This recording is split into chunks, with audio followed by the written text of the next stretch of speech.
Michael Corrigan, has created a crisis here in California. He's used the politics of fear to gain support for something called the guardian angel system. In this system, every child under the age of 18 will have a radio chip implanted beneath their skin. Some of you might think that this is an impossible fantasy, but the technology is fairly simple. The infrastructure is already in place for a world where our individual self becomes just another object, like an automobile or a television set.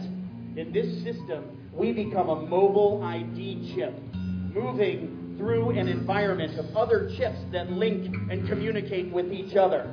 Our individual actions are simply more data for the machine. Privacy is the ability to control access to information about one's self. It's easy to see that this invisible, all-pervasive system will destroy any sort of privacy. We'll lose the power to protect ourselves from the scrutiny of unknown groups or individuals. At the beginning of this message, I said that ideology is dead, but a new kind of pernicious nationalism has appeared, along with the spread of religious fundamentalism. Both groups want to use the new technology to control their citizens. And an equal danger exists in democracies. Many elected leaders want to restrict freedom because it appears more efficient or simply because they can. Instead of controlling technology, they serve it. Day by day, the machine gains power over its creators. Some of you have seen this future clearly. For these people, it feels as if we are trapped in a gigantic mall, frightened but hiding our fear, trudging from store to store, carrying objects purchased for some reason now forgotten. Celebrities appear and disappear on monitor screens while music continues to play. When people believe they have no real power, their only choice becomes what to consume. Our society's constant emphasis on buying things has nothing to do with the loss of morality. We feel powerful when we buy something, so we are easily manipulated to buy more. The vast machine carries us toward a world where free thought and the expression of these thoughts becomes difficult and sometimes impossible. And the politics of fear give our leaders the justification for more control. Gabriel picked up the photographs, and sometimes the threat is exaggerated or even false.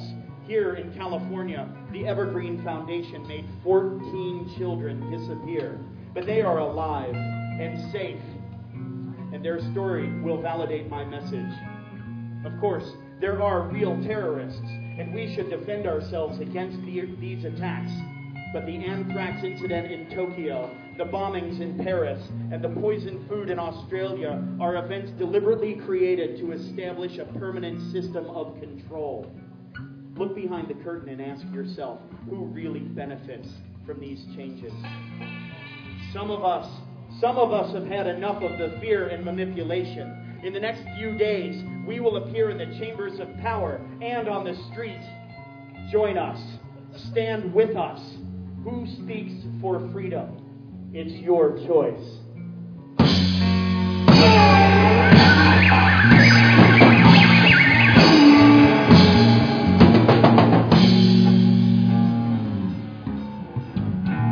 Writing these novels, I've tried to reveal a larger truth using the power of fiction. In these books, a small group of people risk everything for knowledge and freedom. They believe in the power of the individual, in the light which is in all of us. The aspects of the vast machine described in my books are real or under development. Each attack on our privacy is justified by the pervasive culture of fear that seems to surround us and grow stronger every day. The ultimate consequence of that fear is expressed in my vision of the first realm. Its darkness will exist forever, and it will be opposed forever by compassion, bravery, and love. I am John 12 Hawks. The Traveler speaks for me. Thank you,